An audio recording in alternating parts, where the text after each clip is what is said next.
大家好，我係叻仔，今日分享嘅係餸飯一流，營養同膠質都一樣咁豐富嘅粟米魚肚豆腐羹。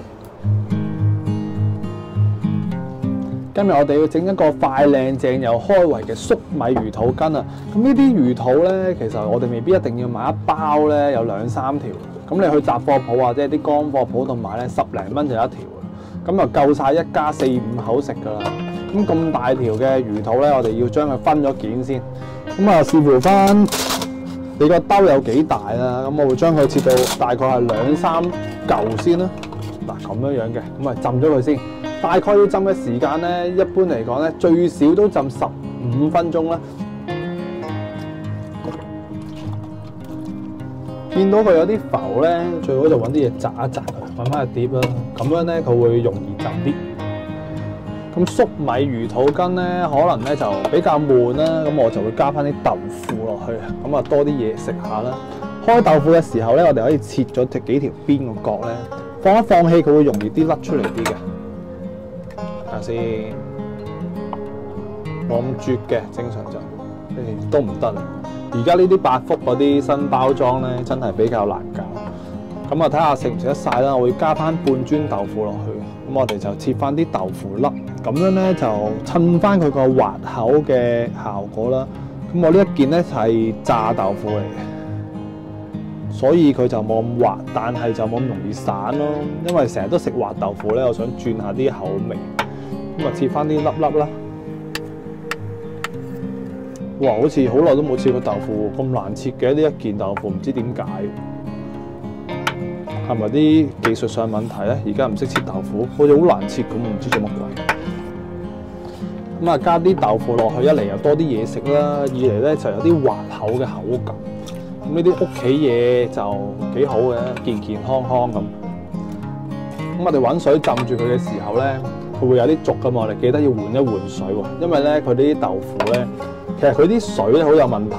你冇咗呢啲養豆腐嘅水咧，佢係保存唔到咁耐，即係有啲防腐劑啊嗰啲喺度，所以我哋要將佢洗一洗，過翻清啲水先。嗱，咁開呢個過水嘅時候咧，記得細水啲水力。嗱，我哋多數都會咁樣綁住佢。因為你水力太過大嘅話咧，佢有啲豆腐會更加容易散啊爛啊咁。雖然呢隻係煎炸豆腐啦，滑豆腐更加容易散。OK， 就咁啦，清晒。整親魚肚咧，我哋一定要去準備翻啲薑啊同埋葱，因為咧我哋要將佢出一出水啊。咁啊，整翻2、3片啦。因為啲魚肚咧都有啲腥味㗎。如果整得唔好嘅話咧，隨時咧就食唔落都會㗎，因為魚肚真係幾腥下。OK， 嗱，拍翻少少葱先，咁啊掂晒啦。跟住順手咧就要準備埋雞蛋。咁雞蛋咧，如果你想佢靚啲咧，不過今次有豆腐做白色。如果你冇落豆腐嘅話咧，其實可以蛋黃同埋蛋白咧分開。咁啊落咗蛋白先咧，咁就會有啲白色。咁拉出嚟嘅絲咧就會靚啲咁咯。咁就發到佢勻就 O K 啦。好，拉到咁上下差唔多啦。咁都順帶一提下大家啦。咁呢一個咧係叫做粟米肉，就380克裝嘅。咁嗰陣就成盒都用晒㗎啦。咁其實佢做出嚟嘅效果咧就會同嗰啲粒粟罐頭咧係唔同喎。一陣我哋一齊嚟睇下啦。咁啊順手開埋佢先。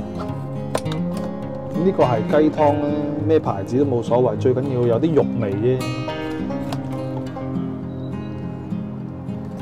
咁呢啲盒裝咧，記得攞佢出嚟嗰陣咧，記得行外，好似啲牙膏咁樣咧，由個尾度擠翻上嚟，咁樣咧佢就可以都好徹底咁樣去擠晒出嚟。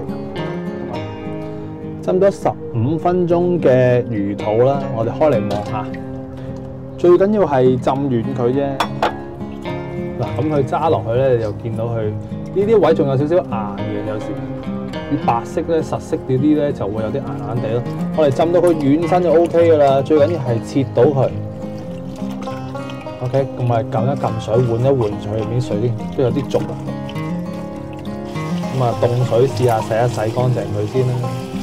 因為無論你沙爆又好，油爆又好咧，佢都會即係有啲雜質。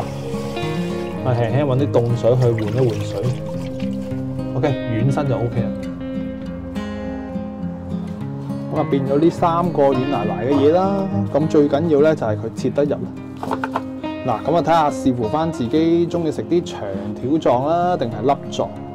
咁我話將佢切條啊，咁啊切條到個感覺咧，就好似有啲食麵咁啊滑口啲。咁啊將佢全部都切條啦。其實切嘅時候咧，都會聞到有啲魚腥味少少啦，又唔係話好過分。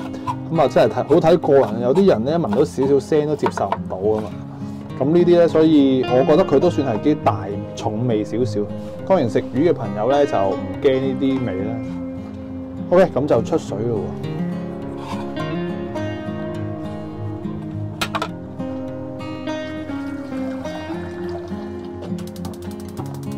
咁其實喺凍水嘅時候咧，我哋都最好就抌晒啲薑葱入去，等佢煲嗰啲薑葱味出嚟先，好緊要啊！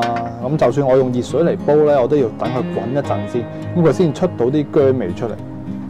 好啦，當啲水咧聞到有薑葱嘅味道咧，呢個時候就可以落埋呢啲魚肚落去啦。咁落呢啲魚肚咧，因為佢又會吸水又會放水啊嘛。所以佢喺一邊吸水嘅時候咧，我哋一邊咧就撳翻佢啲水落出嚟，好似頭先咁啦，幫佢裏邊嗰啲雜質咧都清除下。咁啊烚嘅時間咧，我就會烚佢5分鐘到，係啊，因為我就覺得佢唔需要話烚得太耐，一陣仲要煮㗎嘛。差唔多5分鐘咧，我哋就準備定啲凍水啦，咁就可以撈翻起佢啦。咁其實我哋想佢好啲嘅話咧，我就特登攞啲水啊，攞啲就咁普通嗰啲水喉水啊，倒晒佢出嚟，咁啊再去過一過冷河，咁啊可以回復翻啲爽身嘅效果啦，同埋咧可以叫做輕輕再去將佢嘅味道咧都再一次清除。嗱，咁啊烚出嚟啲水咧，如果見佢有啲濁濁地，咁我喺呢邊咧就再去俾啲凍水去洗一洗佢啊，咁咯。都係啊 ，keep 住做親呢啲會索水嘅嘢，可能豬皮啊嗰類咁嘅嘢咧，咁我哋都要咁啊吸水同埋撳水，一邊吸一邊撳。OK， 咁我就會洗完之後咧，記得咧，我哋要將佢嘅汁咧，即係啲水分咧都壓晒出嚟。如果唔一陣煮嘅時候咧，佢就索唔到味道，所以我哋要 keep 翻住冇水嘅狀態。咁啊，準備完成啦，你睇下幾得意，有啲空氣有啲聲，好似白布膠。OK， 就咁準備好晒呢啲咁嘅魚肚咧，咁係時候我哋做埋個汁啦。咁個汁嗱，呢一包係嗰個粟米羹啊嘛，粟米羹咧就380克為之一包，咁我哋對翻個份量啦。咁唔好話咁斷估咁樣樣，我係做一個雞湯嘅一半啦，200毫升度。因為雞湯咧通常都1對1啊，1對2咁嘅水量，咁我落200毫升嘅雞湯啦。咁又撞翻200毫升嘅水，咁啊同佢即係等於1對1嘅份量，我哋試下先，即係起碼知道大概個份量先啊嘛。其實如果我哋自己唔係話去分享啲咩嘢咧，基本上都懟晒落去，之後教翻個稀結咁就係。咁呢次我哋用一半嘅雞湯，一半嘅水，總共咧就400毫升啦。呢一個味水，等我試一試佢味道先。OK， 唔鹹啊呢一個。好，咁啊煮得啦，嗱落晒啲湯落去先啦。其實佢呢一個雞湯嘅味咧，真係好似通心粉嗰啲味道。滾起咧，即刻諗都唔諗啦，放埋呢啲雞蓉落去，睇下佢個稀結先。好多時候我哋都要睇下個實質環境係點環境，即係稀啊定結啊，之後先至再去調整。因為就算你啲食材咧，只要一唔同咗牌子咧，啲稀結都會有啲唔同。所以最緊要都係睇狀況啦。一條方冇乜機會走天涯，不過都係一個大概嘅方向。好啦，差唔多滾啦，見到佢開始起泡啦，我哋先至再落埋啲魚肚入去。哇，好正！煮佢一陣先。咁同埋啲魚肚咧有鹹味啊，我哋未必需要落鹽嘅，又有雞湯啦，又有魚肚咁鹹味㗎嘛，因為好啦，滾起咗咧，我哋試一試個味道先。夠晒味，因為啲粟米咧有甜味啊嘛，咁其他嗰啲鹹味就夠啦。咁但係我哋都要落翻少少嘅正嘢嘅。乜嘢正嘢咧？就係呢一支胡椒粉啦。因為逢係海鮮咧，落翻啲胡椒粉咧，真係會香好多啦，同埋加上嗰啲味道咧都會好啲。嗱，個稀結度而家咁啦，其實佢而家已經係好似個根咁樣啦。咁如果你話唔需要話太結嘅話，根本都唔需要話落生粉水，係嘛？我落埋啲豆腐啦，咁呢度已經好多嘢食噶咯。咁啊輕輕放落去啦，輕輕滾翻熱佢先。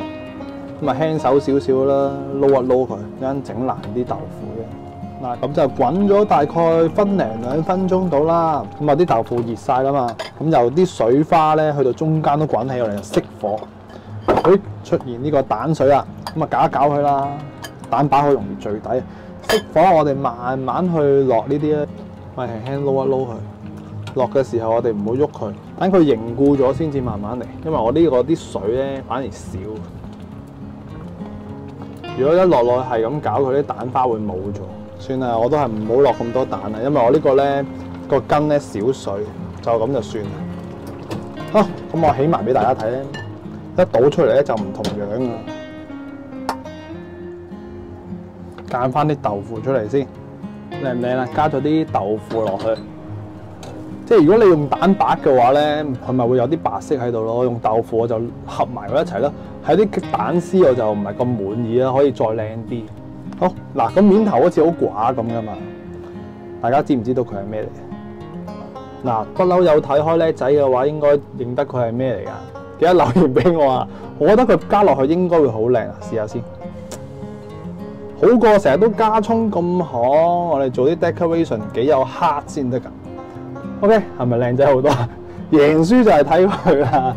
好啦，咁今次呢個魚肚羹咧就嚟到呢度啦。咁如果中意呢一個豆腐魚肚羹嘅話，記得俾個 like 叻仔啦。咁就下集再見咯。中意呢份食譜嘅話，記得俾個 like 我喎。OK， 好啊，拜拜。